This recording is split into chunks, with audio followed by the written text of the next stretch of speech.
Οι μαθητές μου και εγώ σας ευχόμαστε χρόνια πολλά και ευτυχισμένα.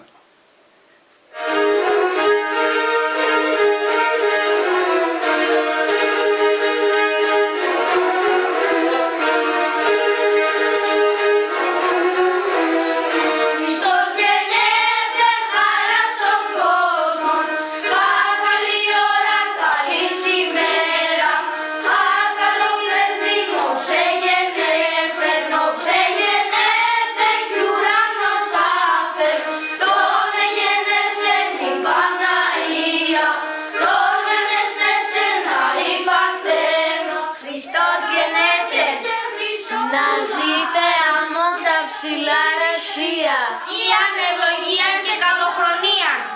Καλά Χριστούγεννα, Χρόνια πολλά. ειρήνη σε όλο τον κόσμο. Όχι άλλες γενοκτονίες.